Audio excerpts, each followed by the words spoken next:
Agora a questão de número 7, que é a questão aí mais trabalhosinha para a gente fazer. As figuras ilustram células pertencentes a 13 indivíduos, uma criança e os seus genitores. Em cada célula está representado um par de cromossomos sexuais com os pares de alelos e seus respectivos locos. A distância entre os locos é de 26 UR. Olha aqui para a figura então, vou apontar. A gente tem aqui a célula da mãe, da genitora, aqui a célula do genitor, do pai, e aqui a da criança, né? Porque essa é da mãe, 2 cromossomos X, e essa é do pai, porque tem um cromossomo X e um cromossomo Y. A gente vê que existem aí 2 genes que estão envolvidos, né? Gene A e gene M, e esses genes estão presentes no mesmo cromossomo, são genes ligados em linkage, e a distância entre eles, pessoal, é de 26 UR. O que significa isso mesmo? Significa que esses genes, eles estão distantes 26 UR, o que significa que eles têm chance de 26% de ocorrer a permutação entre esses cromossomos homólogos, tá legal?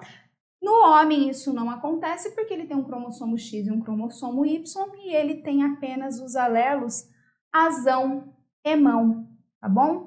Azão, hemão.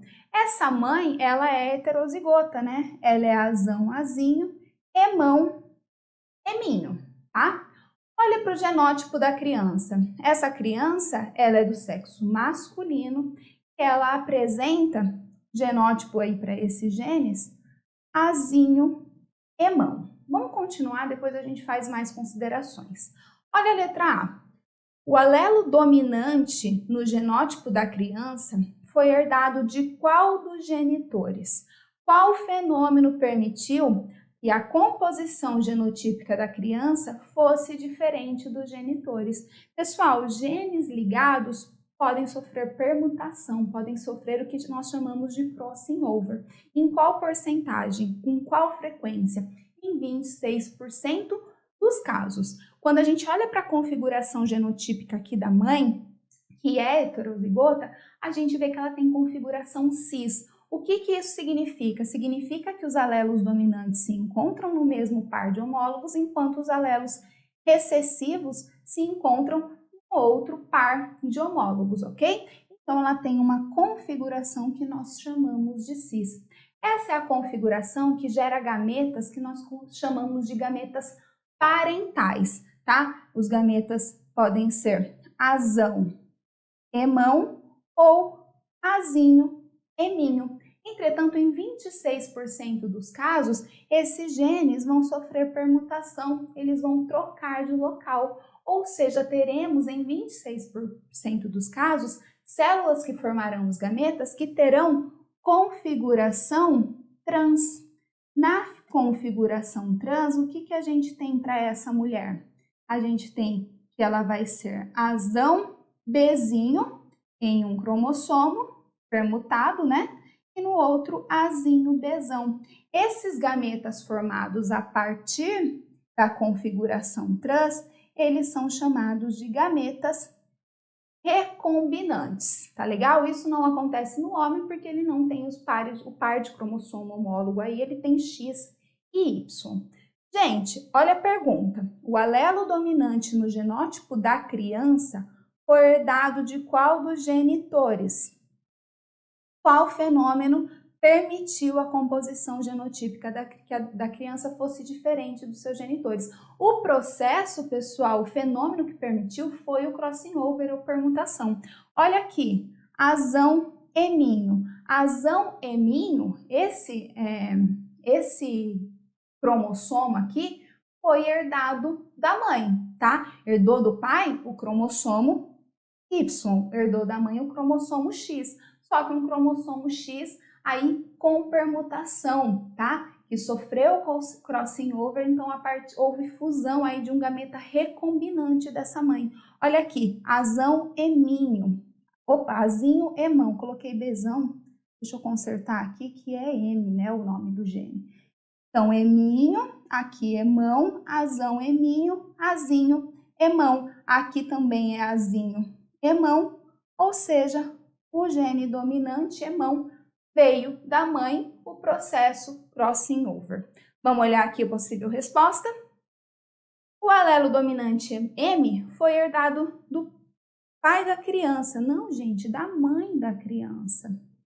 Escrevi errado aqui, falei certo, escrevi errado. Da mãe da criança.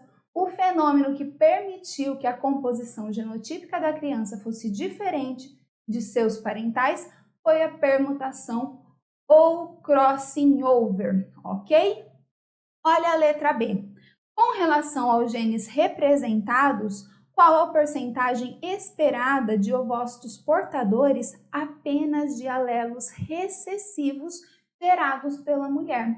Explique por que a localização dos genes representados na célula da mulher não está relacionada à segunda lei de Mendel. Gente, primeiramente não está relacionado à primeira lei de Mendel, por quê? Porque esses genes eles são ligados, eles estão em linkage. Portanto, eles não obedecem à segunda lei de segregação, não ocorre segregação independente desses cromossomos aí, desses genes, porque não estão presentes em pares de cromossomos homólogos distintos, tá legal? Agora ele quer saber a porcentagem de ovócitos que vão portar ambos os alelos recessivos, ou seja, que serão azinho e minho, ok? Qual que é a frequência de permutação mesmo? Frequência de permutação é de 26%. Isso quer dizer que, gente, quer dizer que em 74% dos gametas formados serão idênticos aos parentais, ok? Se serão idênticos aos parentais, serão formados a partir da configuração cis, serão azão, emão ou azinho, eminho. Vou melhorar aqui. Azão, emão, azinho, eminho. 26%, né, serão de gametas recombinantes. Recombinantes que formarão aí gametas portando alelos azão, eminho e azinho, emão. Qual é a porcentagem de gametas que portam apenas azinho, eminho, que é o que ele está pedindo? A porcentagem vai ser de 37%, ok? E aí vocês poderiam pensar, né? Ai, prof, mas a ovogênese não forma apenas um ovócito, não é diferente da espermatogênese? Gente, claro que a gente poderia pensar nisso, mas essa questão não nos dá elementos para a gente fazer cálculos pensando que apenas um ovócito é formado a cada evento aí de meiose, tá? Então vamos esquecer essa parte de trabalhar com os dados que nós temos. Vamos olhar para a nossa possível resposta?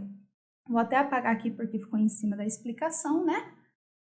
Bom, a porcentagem de ovócitos portadores apenas de alelos recessivos é de 37%. Os genes representados estão presentes em um mesmo cromossomo, isto é, estão ligados, assim não segregam independentemente, não obedecendo à segunda lei de Mendel, ok?